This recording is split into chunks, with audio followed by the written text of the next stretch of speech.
আমি recording start করছি। আমি আজকে ফার্স্ট ক্লাস আপনাদের যে আমাদের যে সিলেবাস ছিল ওখানে আপনাদের আশা করি মনে আছে যে প্রথম আমরা আমাদের চ্যাপ্টারের মধ্যে প্রথম ছিল এক্সপোর্ট, ঠিক আছে? তো এক্সপোর্টের মধ্যে আমার যে ব্রেকডাউন, এটা হচ্ছে এক্সপোর্টের ব্রেকডাউন, যেটা আপনারা এখানে দেখতে পাচ্ছেন, ঠিক আছে? এটা হচ্ছে এক্সপোর্টের ব্রেকডাউন। এখানের মধ্যে আমি টোটাল 16টা ক্লাস করাবো শুধু এক্সপোর্ট নিয়ে, ঠিক আছে? তো এক্সপোর্ট নিয়ে আমি 16টা ক্লাস করাবো। তার মধ্যে আমি আজকে ইনভয়েস নিয়ে ক্লাস করাবো, এরপর প্যাকিং লিস্ট নিয়ে ক্লাস করাবো, তারপর সেলস কন্ট্রাক্ট, এলসি, এই দুইটা জিনিস নিয়ে ক্লাস করাবো। এই দুইটা অবশ্যই দুইটা ক্লাস নিতে হবে, একটা কাভার দিবে না। তারপর ইএক্সপি, যেটা বাংলাদেশ ব্যাংক থেকে আমরা করি এক্সপোর্ট পারপাস। তারপর ইপি ফ্রম ব্যবসা, ব্যবসা থেকে কিভাবে একটা এক্সপোর্ট করার জন্য পারমিশন দিতে হয়। তারপর সিইও মানে সার্টিফিকেট অফ অরিজিন, একটা এক্সপোর্টের জন্য সার্টিফিকেট অফ অরিজিন কিভাবে করব, ঠিক আছে? তারপর জিএসপি কিভাবে করব, বিএল ড্রাফট কিভাবে করব, আমি একটা কন্টেনার কিভাবে বুকিং দিব এখান থেকে এক্সপোর্ট করার জন্য। তারপর এটা তো অনলাইনে, অনলাইনে কিভাবে করব, অফলাইনে কিভাবে করব। তারপর আমি আমার এক্সপোর্টের জন্য যে কন্টেনার মেজারমেন্ট, হ্যাঁ, মানে আমার কতটুকু মাল এবং কতটুকু কন্টেনার প্রয়োজন হবে ওইটা আমি কিভাবে ক্যালকুলেশন করব, সেটার উপর আমি একটা ক্লাস নিব। তারপর আমার এক্সপোর্টের এইচএস কোড কিভাবে নির্ধারণ করব, কোন এইচএস কোড আমি পণ্য এক্সপোর্ট করতে পারবো, ওইটার জন্য আলাদা ক্লাস থাকবে। তারপর আমার বন্ডের জন্য আলাদা ক্লাস থাকবে। তারপর আমার এক্স বন্ড ফেসিলিটি কি কি আছে ওগুলো থাকবে। আমার কনজাম্পশন থাকবে, ঠিক আছে? হ্যাঁ, তাইলে আমার আজকে আজকে আমাদের ক্লাস থাকবে ইনভয়েসের উপর, ঠিক আছে? আজকে আমাদের ক্লাস থাকবে ইনভয়েসের উপর। আমরা একটা ডেমো ইনভয়েসের উপর কাজ করব। সেক্ষেত্রে চলেন আমরা ইনভয়েসে যাই। এটা হচ্ছে আমার একটা ডেমো ইনভয়েস, ঠিক আছে? এটা আমার ডেমো ইনভয়েস। এটা একটা ইনভয়েসের ফরম্যাট, ঠিক আছে? একটা ইনভয়েস আমরা কিভাবে রেডি করব, তাহলে আসেন ফার্স্টে আমরা আলোচনা করি। আপনাদের মাইক গুলো একটু অফ করুন।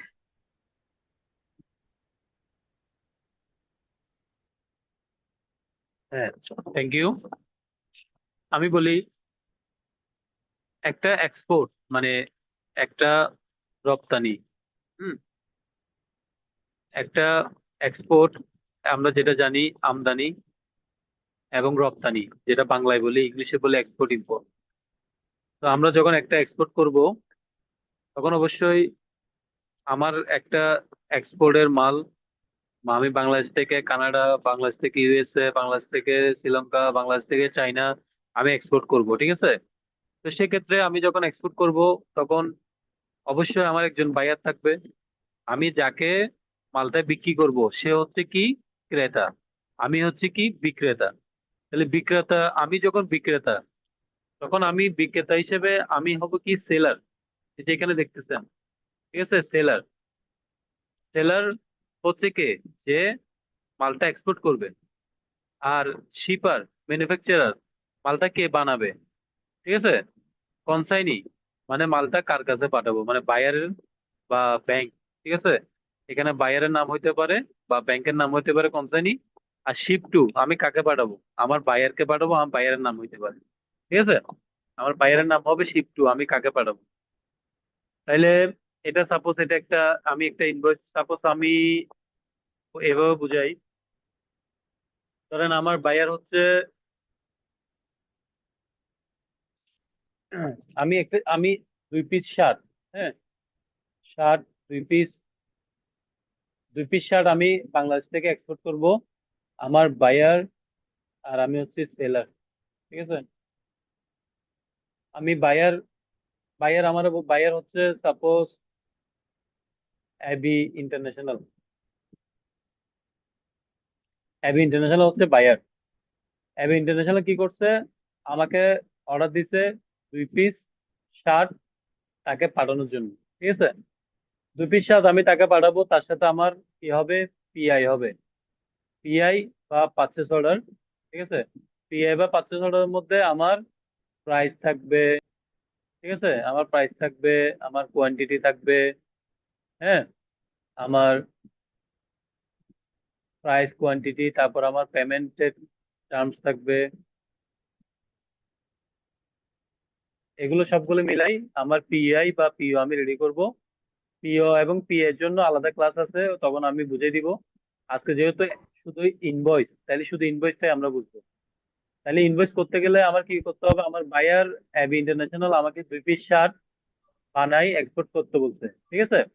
তা আমি আমার পিআই এবং পিওর মধ্যে, আমার পারচেজ অর্ডারের মধ্যে আমার দেওয়া আছে কি, আমার সাথে, মানে আমার সাথে বায়ারের সাথে এই কমিউনিকেশন হয়েছে যে, মানে আমাদের মধ্যে একটা সত্যতে চলে আসছি আমরা কি, আমরা 2 পিস শার্ট পাঠাবো। তাহলে শার্টের মূল্য কত? সাপোজ 2,000 টাকা পার পিস। পার পিস শার্টের মূল্য 2,000 টাকা। আমি কোয়ান্টিটি মানে আমি কয়টা শার্ট পাঠাবো? 2টা শার্ট পাঠাবো। তাহলে আমার কার্টুন বা ব্যাগ, কয় কার্টুন বা কয় ব্যাগে পাঠাবো? আমি দুইটা, 2 ব্যাগে পাঠাবো, ঠিক আছে? আমার পার পিস শার্ট যদি আমার 2,000 টাকা হয়, তাহলে আমার 2 পিস যেহেতু পাঠাবো, তাহলে আমার টোটাল কত টাকা আসবে? 2 পিস শার্টের দাম 4,000 টাকা, ঠিক আছে? আর আমার টার্মসটা থাকবে যে এলসি বা সেলস কন্ট্রাক্ট। এলসি তে পাঠাবো, নয়তো সেলস কন্ট্রাক্টে পাঠাবো, যে কোনো একটা। তাহলে এটা হচ্ছে এই জিনিসটা জাস্ট বোঝার জন্য আপনাদের এখানে আমি করছি। এই জিনিসটা হচ্ছে জাস্ট বায়ারের সাথে আমার কমিউনিকেশন পার্টটা, ঠিক আছে? বায়ারের সাথে আমার কমিউনিকেশন পার্টটা শেষ হওয়ার পরে গিয়ে আমি কি করব? আমি ইনভয়েস রেডি করব। আমার এটা কমিউনিকেশন শেষ। এখন আমি এটার উপর বেস করে আমি কি করব? ইনভয়েস বানাবো। তাহলে আসেন এখন ইনভয়েসে। সেলার, সেলার কে? আমি কে? জফান বিডি। আমি জফান বিডি। মালটা বানাবে কে? আমি বানাবো বা আমার কোনো কন্টাক্ট কন্টাক্ট পার্সন বানাবে কিনা? ধরেন আমি এটা জালাল বাইরে বানাইতে দিছি, তাহলে জালাল এন্টারপ্রাইজ, জালাল এন্টারপ্রাইজ কি করবে? মালটা বানাবে। সেলার কিন্তু আমি।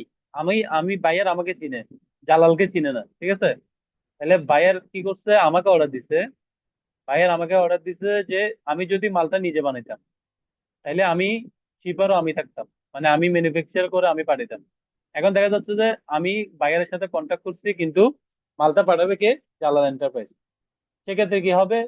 আপনার শিপারে এবং ম্যানুফ্যাকচারের করে জালাল এন্টারপ্রাইজ থাকবে, আর সেলারের করে জব মানে যে অর্ডারটা নিছে তার ইয়েটা থাকবে। আর যদি সেলার নিজেই মালটা বানাই, তাহলে কি হবে?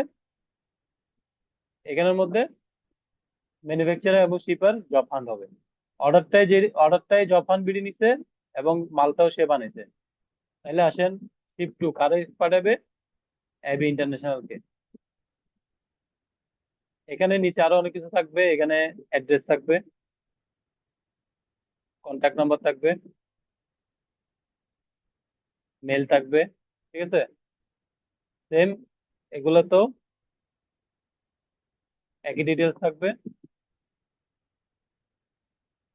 এখানে একই ডিটেলস থাকবে। কনসাইনে আপনার কি হবে? ব্যাংক হবে। যেমন ব্যাংক হচ্ছে ধরেন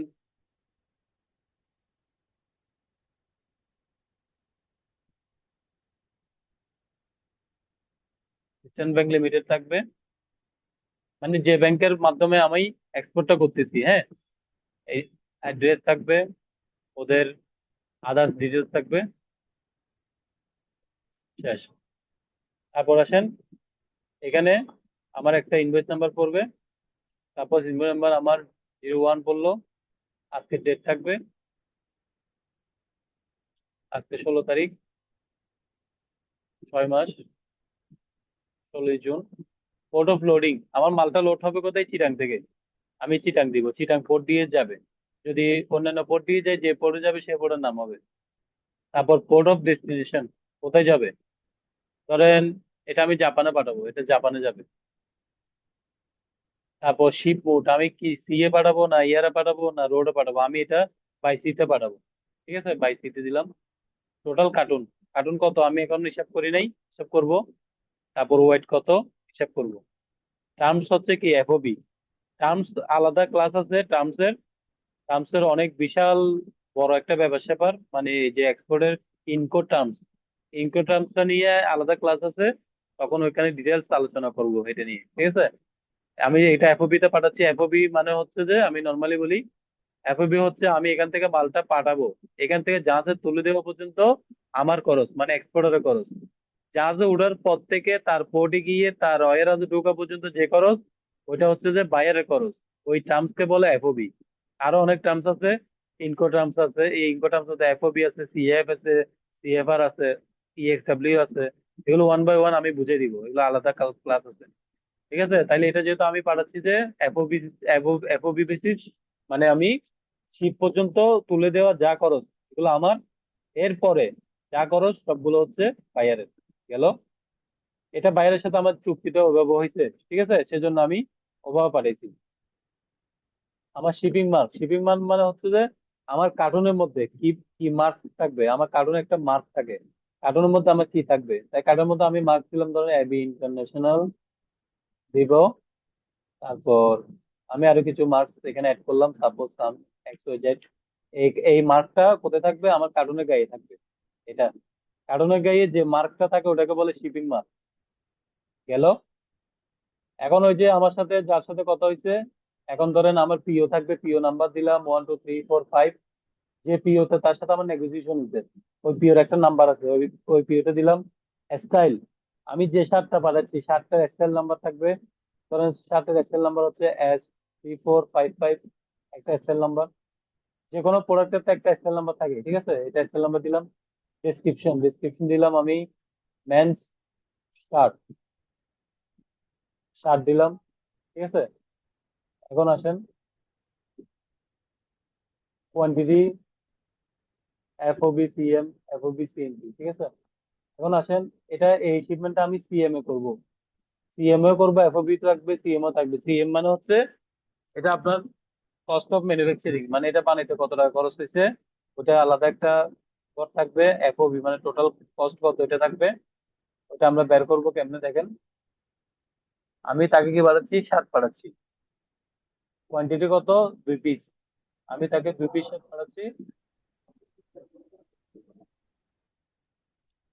এখানে আমি কিছু লিখবো না, এখানে জাস্ট আমি ডেসক্রিপশনটা লিখলাম, এই জায়গাগুলো খালি থাকবে। আমি নিচে এসে নিচের বক্সটা ফিল আপ করবো, ঠিক আছে। আচ্ছা আমি উপরে লিখি, নাহলে আপনারা বুঝতে পারবেন না। আমি এখানের মধ্যে লিখবো,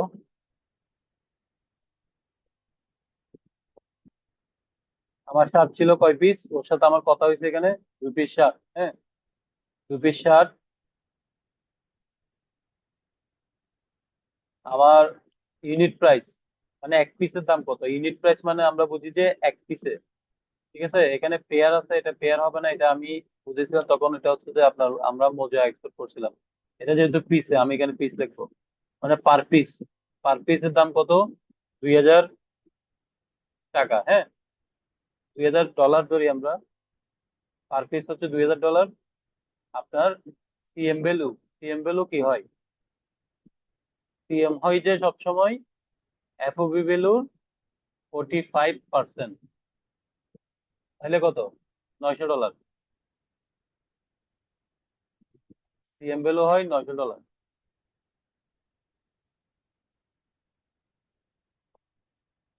তো আমরা ডলারে নিয়ে যাব।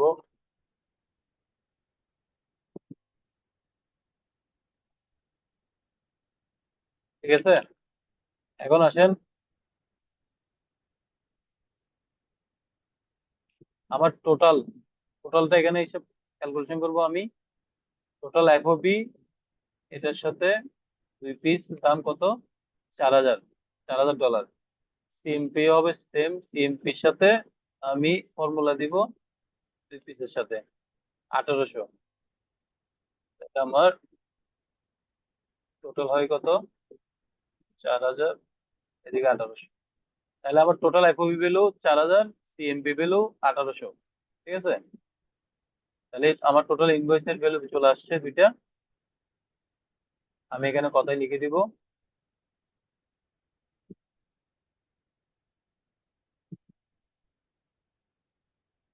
4000 US ডলার, 4000 অনলি। আর সিএম ভ্যালু হচ্ছে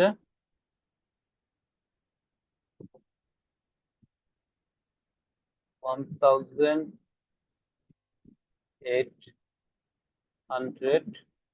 অনলি। গেল।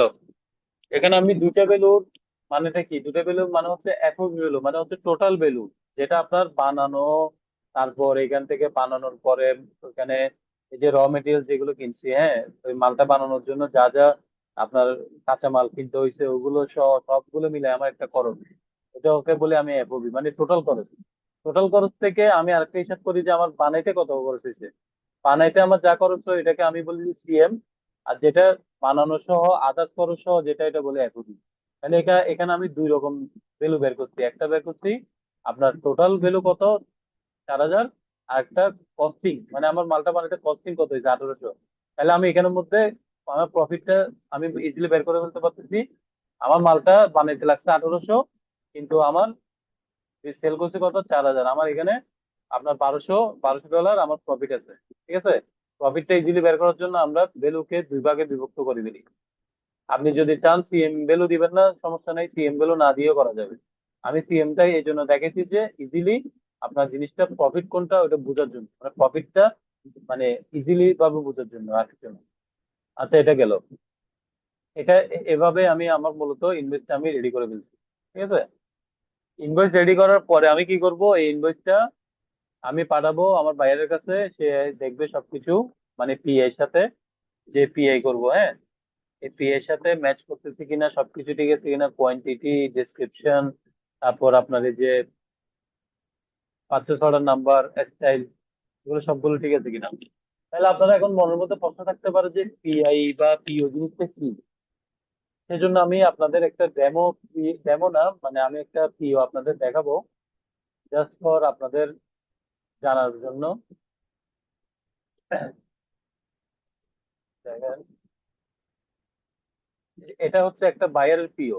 ঠিক আছে, এটা একটা বায়ারের পিও, এখানে কোম্পানির নাম আছে, তারপর শিপ টু অ্যাড্রেস আছে। আমি উপরে গুলো দেখাচ্ছি না, এখানে আসেন। দেখেন একটা পিওতে কি কি থাকে, কোয়ান্টিটি কতটুক মাল পাঠাবে, এবং এটা এসএল নাম্বার, এসএল নাম্বারের সাথে কি কি আছে, এখান থেকে এতটুকু পর্যন্ত হচ্ছে এসএল নাম্বার, এটা হচ্ছে কালার ব্ল্যাক, এটা হচ্ছে সাইজ লার্জ।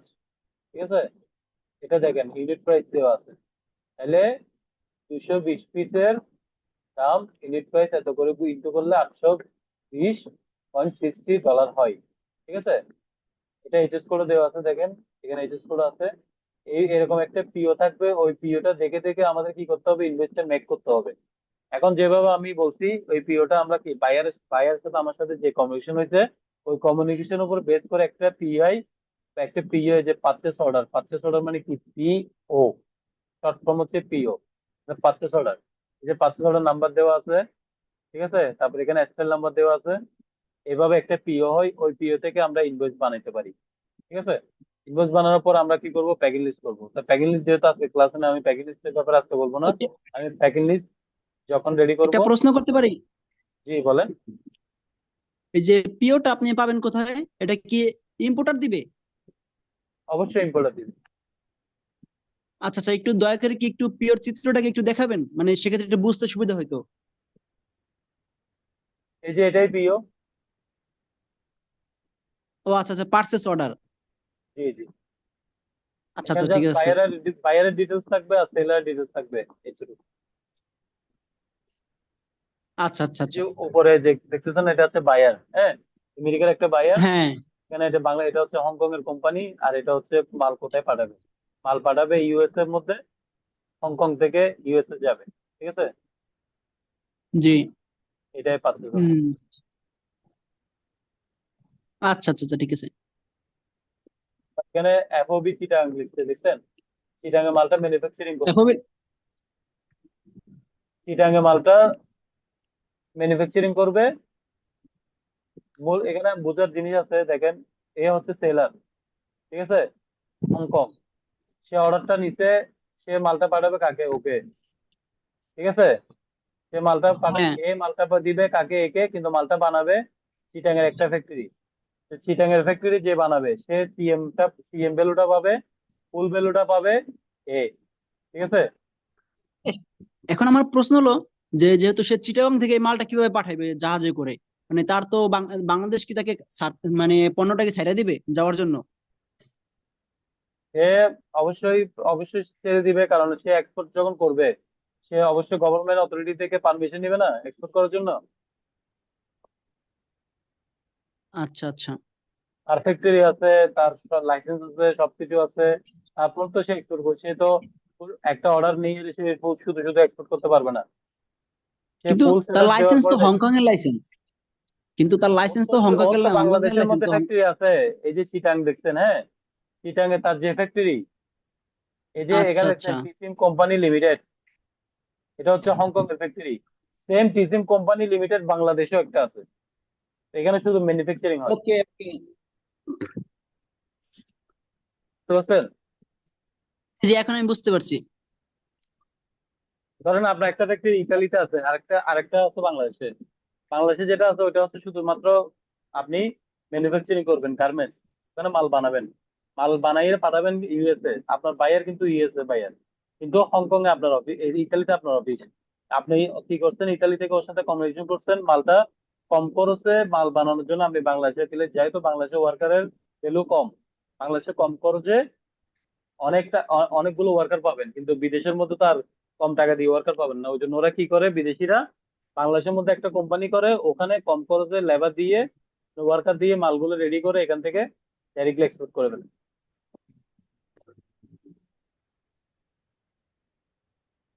ধন্যবাদ ভাইয়া বোঝানোর জন্য, বিষয়টা বুঝতে পারছি এখন। আরেকটা প্রশ্ন কি, যেমন আপনি কি চাইলে কি আরেক দেশে যে মানে লাইসেন্স করতে পারবেন, মানে ইনভেস্টর হিসেবে যে কোনো কান্ট্রিতে, অবশ্যই পারবেন। যদি আপনার টাকা, যদি আপনার সে পরিমাণ টাকা থেকে ইনভেস্ট করার জন্য, যেমন ধরেন আপনার কি $5 মিলিয়ন আছে, তো আপনি চাইলেন যে দুবাই থেকে আমি একটা লাইসেন্স করবো, এখান থেকে আমি পণ্যগুলো সেল করবো দুবাই থেকে, তেল নিয়ে বা যে কোনো একটা প্রোডাক্ট নিয়ে, এটা কি আপনি হুম, চাইলেই পারবেন? অবশ্যই পারবেন। যেমন আমি বলি, একজন চাইনিজ, হ্যাঁ, একজন হ্যাঁ। চাইনিজ সে বাংলাদেশে আসছে, এসে কি করছে, সে একটা প্লট লিজ নিছে ফ্যাক্টরি করার জন্য।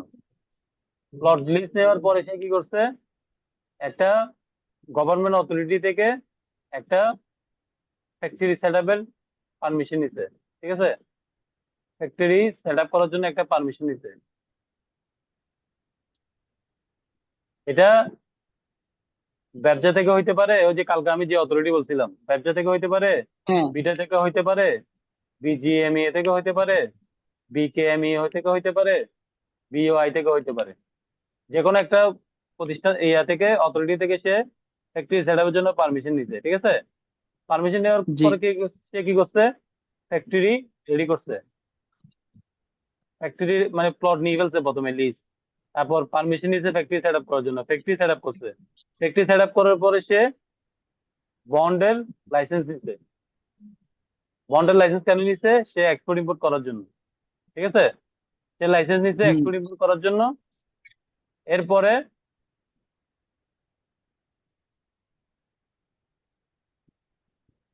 সে মেশিন ইম্পোর্ট করছে। মেশিন ইম্পোর্ট করার পর সে ম্যানুফ্যাকচার করতে গেছে, ম্যানুফ্যাকচারিং এ গেছে। সে ম্যানুফ্যাকচার করছে, মালগুলো বানাইছে, ইম্পোর্ট মেশিন ইম্পোর্ট করে এনে সে মালগুলো বানাইছে, বানার পরে সে এখন এক্সপোর্ট করতে পারতেছে। Just it. আচ্ছা আচ্ছা। বাংলাদেশের মধ্যে এই আপনি, জিনিসটা, এই প্রসিডিউরটা হয়। এখন আমি আপনাকে একটা প্রশ্ন করতে, যেহেতু আপনি প্রথমে বলছেন যে ভাই আমি ওপেন মাইন্ডে কথা বলে যে কোনো বিষয় জানতে খুব মানে বলবেন সহজেই। যেমন ধরেন আমি বাংলাদেশে থাকি, যেমন আপনি কি বলেন এবি এন্টারপ্রাইজ, এখন এবি এন্টারপ্রাইজ চিন্তা ভাবনা করলো আমার ইতালিতে একটা মানে বড় একটা মার্কেট আছে, তো আমি ইতালিতে যেমন আমি ফুডের কথাই বলি, কিংবা বাংলাদেশে খাবার যেমন চাল, জাস্ট উদাহরণ চালের কথা বলি, যদি আমরা এটা বাংলাদেশ থেকে না আনি না বা অন্য দেশ থেকে আনি, বা যে কোনো একটা ফুড, তো চাইলো যে আমি যেহেতু ইতালিতে আমার মার্কেট আছে, আমি ইতালিতে এই প্রোডাক্ট গুলা এক্সপোর্ট করব। তো সে এবি এন্টারপ্রাইজ বাংলাদেশ থেকে এক্সপোর্ট করলো, তো এটা সে চাইতেছে যে আমি ইতালিতেও আমি নিজে একটা ইম্পোর্ট লাইসেন্স করে ওইটা আমি নিজে রিসিভ করবো, এটা কি পসিবল? আবার বলেন। মানে আপনার এবি এন্টারপ্রাইজ সে বাংলাদেশে এক্সপোর্ট করতেছে, তো তার ইতালিতে বড় একটা লিঙ্ক আপ আছে, সেই জন্য সে ইতালিতে আইসা বা ট্যুরে যেভাবে হোক ইতালিতে আসলো, আসার পর ইতালিয়ান অথরিটি থেকে সে একটা নিয়ে মানে ইম্পোর্ট লাইসেন্স করবে?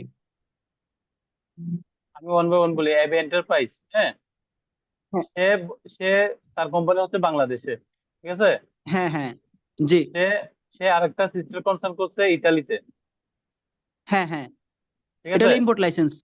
জি। হুম ইম্পোর্ট এক্সপোর্ট দুটোই লাইসেন্স করতে চাইতেছে হুম এবি হুম এন্টারপ্রাইজ। হুম। তাহলে সে ইতালিতে ইতালিতে গিয়ে সে এক্সপোর্টের একটা লাইসেন্স করবে। ও আচ্ছা আচ্ছা, মানে ইনভেস্টর বিষয়ে এসে সেটা লাইসেন্স করবে, তাহলে সে পারবে এটা হ্যাঁ, করতে। তারপর সে এখান থেকে এক্সপোর্ট করবে, সমস্যা নেই। সে এক্সপোর্ট করার আচ্ছা তো আচ্ছা আচ্ছা, ঠিক এক্সপোর্ট আছে। করতে তো কোনো ডিউটি লাগে না, ইম্পোর্ট করতে লাগে। সে জি জি। নর্মালি এক্সপোর্ট যে কোনো দেশে এক্সপোর্ট জিনিসটা খুব সহজ। ইম্পোর্টটা কঠিন, কিন্তু এক্সপোর্টটা সহজ। মানে এক্সপোর্টে কোনো ডিউটি ট্যাক্সের ঝামেলা নেই। শুধু আপনি আচ্ছা গভর্নমেন্টের ভাইয়া ঠিক আছে। লাইসেন্স গুলো নিয়ে আপনি কাজ শুরু করে দিতে পারবেন, কোনো ঝামেলা হবে না। ওকে। আমার মোটামুটি ইনভয়েসটা আমি যেটুকু বুঝেছি, আমার এতটুকু বোঝানো শেষ। এখন আপনাদের কোয়েশ্চেন করার পর্ব। এখন আপনারা আমাকে কোয়েশ্চেন করবেন, কোথাও কি সমস্যা আছে, কোথাও কি বুঝেন নাই, জাস্ট আমাকে ওয়ান বাই ওয়ান একজন একজন কোয়েশ্চেন করবেন। আমার প্রত্যেকটা ক্লাস এভাবে হবে। ফার্স্ট আমি আমার লেকচার দিয়ে দিব, কেউ তখন কোনো কথা বলবেন না। এরপর আপনারা ওয়ান বাই ওয়ান কোয়েশ্চেন করবেন, কে কোথায় কি বুঝে নাই, কার কোথায় কি জানার আছে, কি আছে বিষয়, ঠিক আছে, ওইভাবেই। এখন এখন আপনারা ওয়ান বাই ওয়ান আমাকে কোয়েশ্চেন করবেন এই ইনভয়েস রিলেটেড, কোথায় কি বুঝেন নাই, কি সমস্যা, ঠিক আছে। আমাকে ওয়ান বাই ওয়ান কোয়েশ্চেন করেন। ভাইয়া আমার একটা প্রশ্ন ছিল। জি বলেন। ওই আমরা তো বেসিক্যালি ইম্পোর্ট করার সময় ইম্পোর্টার এক্সপোর্টারকে এলসি পাঠাই ব্যাংকের থ্রুতে, রেফ্লিকেন্ট ব্যাংক বেনিফিশিয়ারি ব্যাংকে এলসি পাঠাই। সেক্ষেত্রে এক্সপোর্টারের যদি এটা বলছি ইম্পোর্টের কথা, তো এক্সপোর্টার ক্ষেত্রে পেমেন্ট সিস্টেমটা যদি একটু বলতেন। আমি আজকে ইনভয়েস নিয়ে কথা বলতেছি, ঠিক আছে। আমি এলসি সেলস কন্ট্রাক্ট জি। আলাদা ক্লাস আছে। আমি একটা জিনিস বলে দিই, আপনারা এই জিনিসটা করবেন না। এক এক যে যে সাবজেক্ট নিয়ে ক্লাস হচ্ছে ওই সাবজেক্টের বাইরে কোনো কোয়েশ্চেন করবেন না। তাইলে এটা কি হয়, এটা আপনার জন্য কতটুকু ক্ষতি করবে জানি না, বাট আদার্স এর জন্য ক্ষতি করবে। কারণ জিনিসটা গোলাই ফেলবে। কারণ অনেকে আছে এখনো মাত্র মানে বিগিনিং এ, ওরা এখনো মাত্র ইনভয়েস জিনিসটাই জানে না, ইনভয়েস জিনিসটা শিখতেছে। এখন ইনভয়েসের ভিতরে যদি আমি পেমেন্ট নিয়ে আলোচনা করি, হ্যাঁ, তখন দেখা যাচ্ছে জিনিসটা ওরা এই ক্লাসের মধ্যে দুই রকম জি, জিনিস মাথায় সেট হয়ে যাবে। তো যখন যে ক্লাস তখন ওই রিলেটেড কোয়েশ্চেন বুঝতে করবেন। যদি ইমার্জেন্সি কিছু কোয়েশ্চেন থাকে না, ঠিক ওগুলো আছে। আলাদা করে, ইনভয়েস ওগুলো আলাদা করে গ্রুপের মধ্যে বলবেন, বা মানে ক্লাসে ইনভয়েসটা না, তো গ্রুপে। ইনভয়েসটা তো ইনভয়েসটা তো বেসিক্যালি পেমেন্টের জন্য করা হয়। ইনভয়েস ইনভয়েস আমি বলি ইনভয়েস পেমেন্টের জন্য করা হয়, ঠিক আছে। কিন্তু আপনি যে এলসি রিলেটেড বলছেন, হ্যাঁ, এলসি তে পেমেন্ট কিভাবে জি আসবে, জি। পেমেন্ট মেথড গুলা, এগুলো যেমন পেমেন্ট মেথড এখানে যেমন ইনকোটার্মস যেটা আছে, হ্যাঁ, আমি ইনকোটার্মস নিয়ে কথা বলতেছি না। জি কেন হ্যাঁ। কথা বলতেছি না, এটার জন্য আলাদা ক্লাস আছে, ঠিক আছে। ইনভয়েস বানানোটা আমি শিখাচ্ছি, আচ্ছা যে একটা ইনভয়েস আপনি কেমনে বানাবেন। ফার্স্টে তো ইনভয়েস বানানোটা জানতে হবে, তারপর যাই আপনি আস্তে আস্তে one by one by payment আস্তে আস্তে অনেক পরে। আচ্ছা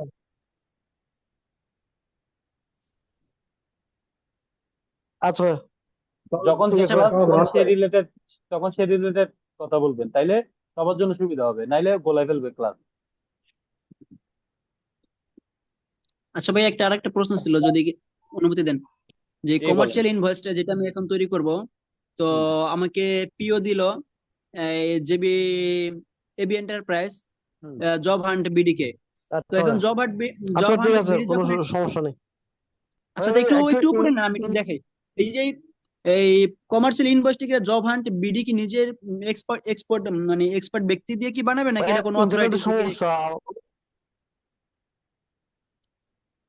ভাইয়া মাইক অফ করেন, যে কথা বলবে শুধু উনি মাইকটা অন করিয়ে, ঠিক আছে। যে কথা বলবে শুধু উনি মাইকটা অন করবেন। আচ্ছা ভাইয়া, বলছিলাম কি যে আমি তো কমার্শিয়াল ইনভয়েসটা তৈরি করব। তো কমার্শিয়াল ইনভয়েস কি আমি নিজে তৈরি করব, নাকি কোনো অথরিটি দিয়ে এটা তৈরি করাবো কমার্শিয়াল না, এটা ইনভয়েসটা? আমি নিজে তৈরি করব, আমার প্রতিষ্ঠানের আমি নিজে তৈরি করব। আমি স্টাফ রাখবো, যদি আমি নিজে, যেমন আমার মালিক, হ্যাঁ, আমার স্টাফ জি। রাখবো কমার্শিয়ালে, ওরা করবে। আর যদি আমি কমার্শিয়ালে জব করি, তাহলে আমি কাজে কমার্শিয়াল ইনভয়েসটা আমি বানাবো। আমাকে আমার সিনিয়র পিও দিবে, সেই ফি অনুযায়ী আমি আমার ইনভয়েস রেডি করবো। আর যদি আমি এক্সপোর্ট করি তাহলে আমি আমার মতো করে আমার ইনভয়েসটা আমি বানাবো, তখন বাইরের সাথে তো আমি ডাইরেক্ট ডিল আচ্ছা করবো। আচ্ছা, ঠিক ঠিক আছে। এখন সেক্ষেত্রে তো মনে করেন আমি কমার্শিয়াল ইনভয়েসটা তৈরি করতে পারি না, তো সেক্ষেত্রে মনে করেন কিভাবে এটা তৈরি করতে হবে সেটা তো অবশ্যই জানতে হবে। মানে সেটাই। এটা ফর্মুলাটা কি? বাট আমি ভাবছিলাম যে এটা কোন অথরিটি তৈরি করে দেয়, তারপর অবশ্যই না ক্লিয়ার না, হয়ে গেল, এই ধন্যবাদ ভাইয়া। এই ইনভয়েসটা আমি বানাইছি কি জন্য, আগে তো আমার ইনভয়েস বানাতে শিখতে হবে।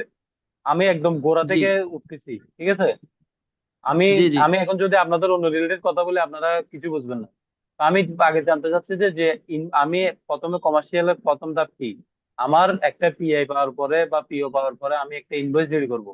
ওই ইনভয়েসটা রেডি করার পরে আস্তে আস্তে আমার প্যাকিং লিস্ট, তারপর আমার EXP, sales contact, LC, payment, এই সেই সবগুলো হচ্ছে ওয়ান বাই ওয়ান। ওই জন্য আমি আমার ক্লাসের মধ্যে যে সিলেবাস আমি এক্সপোর্টের জন্য করছি, এখানে দেখেন আমি ওয়ান বাই ওয়ান কি আলাদা করে করছি। এখানে সবকিছু ওয়ান বাই ওয়ান আসবে, একটার পর একটা, একটার পর একটা, একটার পর একটা। যেমন আমি যদি এখন কন্টেনার বুকিং এ চলে যাই তাহলে আপনি ইনভয়েস পারেন না, প্যাকিং লিস্ট পারেন না, তাহলে কন্টেনার বুকিং দিবেন কেমন? সেটাই তো বিষয়। ওই জন্য সিরিয়াল মেনটেন করে ক্লাস যদি আমি না নিই, আমি নিজে পাগল, আমি বুঝে ফেলতে পারবো, আমার টাইম চলে যাবে, বাট আপনারা কিছুই বুঝবেন না দিন শেষে।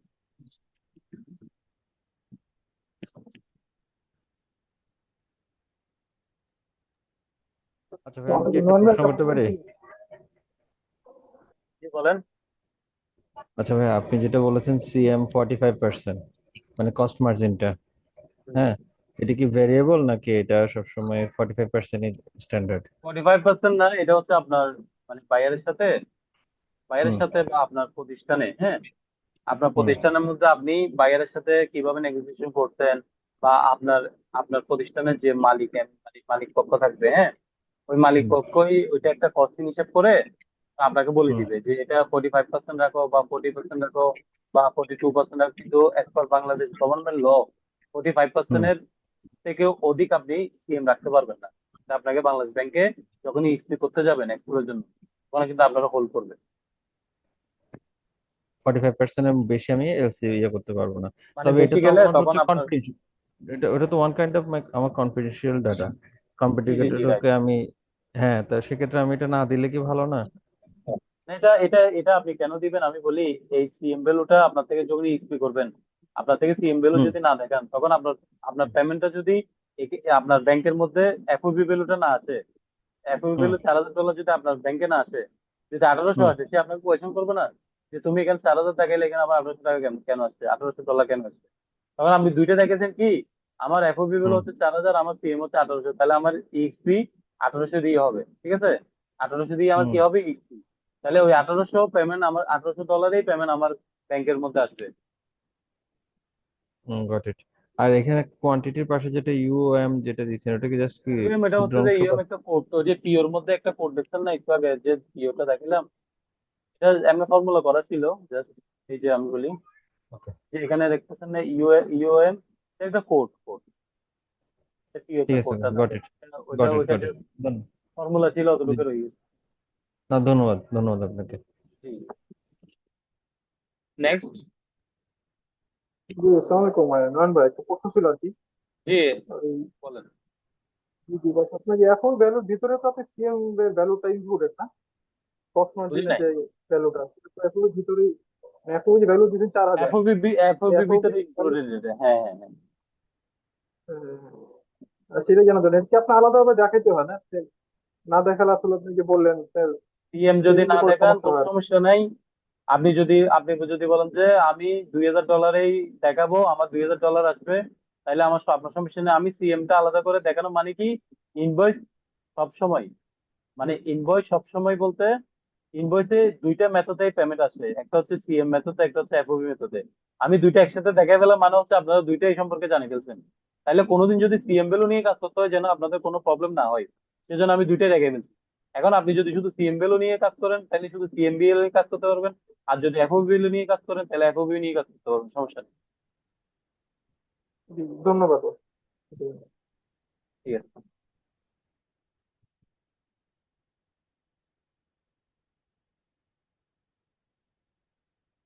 নেক্সট।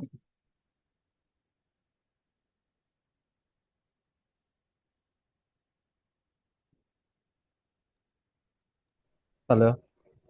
জি ভাইয়া, আপনি কি এই যে এটাকে কি একটু হোয়াটসঅ্যাপে দিতে পারবেন এই কপিটা? সেক্ষেত্রে মনে করেন রাইখা দিলে বুঝতে সুবিধা হতো ক্লাসের পরেও। অবশ্যই আমার প্রত্যেকটা ক্লাসের ভিডিও বলেন, প্র্যাকটিক্যাল, যে আমি এখানে যেগুলা এখন দেখতেছেন, প্রত্যেকটা জিনিস আপনারা ক্লাসের পরে পেয়ে যাবেন। হয়তো একটু একদিনের জায়গায় 2 দিন হবে, কিন্তু আমি দিয়ে দিব। আচ্ছা আচ্ছা। ধরেন আরেকটু কি ইমিডিয়েট দিতে দয়া না করে কি পারলেও একদিন পরেও দিলে দিয়ে দিব। আচ্ছা আচ্ছা, আপনি কি দয়া করে কি একটু একটু দেখাইতে পারবেন যে এটা শুধু এফওবির একটা চার্ট তৈরি করে দিবেন আর একটা আলাদাভাবে সিএম এর চার্ট তৈরি করে দিবেন? এটা কি বুঝলেন? পসিবল? মানে শুধু একটা কি কমার্শিয়াল ইনভয়েসটা শুধু এফওবির থাকবে, এটার মধ্যে সিএম আসবে না? হ্যাঁ, আপনি পারবেন। আপনি শুধু এফও ভ্যালু দিয়ে করেন, সমস্যা নেই। সিএম ভ্যালুটা এখান থেকে কাটিয়ে দেন। সিএম ভ্যালুটা কাটিয়ে দিলে আমার শুধু এফওবি আসতেছে না। আমি সিএম এখানে রাখবোই না, সিএম এর আমার কোনো সাবজেক্ট থাকবে না, আমি শুধু এফওবি দিয়ে করবো, বাস এতটুকু আমি ইউজ করে ফেলবো। না, কারণ আমি আমি কয়েকটা কমার্শিয়াল ইনভয়েস দেখছিলাম, ওটার মধ্যে শুধু এফওবি লেখা, মানে শুধু এফওবি করবে, এখানে পোর্টফোলিও আর কোনো কিছু করবে না। জি জি, আমি এখানে এই শুধু এফওবি যে শুধু এফওবি, এটা হচ্ছে জেনারেল ইনভয়েস। এই যে এরকম, এটা হচ্ছে জেনারেল জি। ইনভয়েস, এখানে আর কোনো কিছু থাকবে না। আমি আজকে মানে নতুন একটা দেখলাম যে সিএম, মানে মানে একটু যদিও পড়াশোনা করে সিএমটা জানতে পারিনি, এই জন্য সিএমটা দেখানোর প্রশ্নটা আসে। মানেটা হচ্ছে কি, যেন আপনারা ইন ফিউচার যদি কখনো সিএম নিয়ে কাজ করতে হয় কোনো হেজিটেশন না হয়, আপনি সেই কি জন্য। একটু বিস্তারিত সিএম টা একটু বলবেন আর একটু ক্লিয়ারলি? আমি বলি, সিএমটা বলতে হচ্ছে কি, যখন যখন বিক্রেতা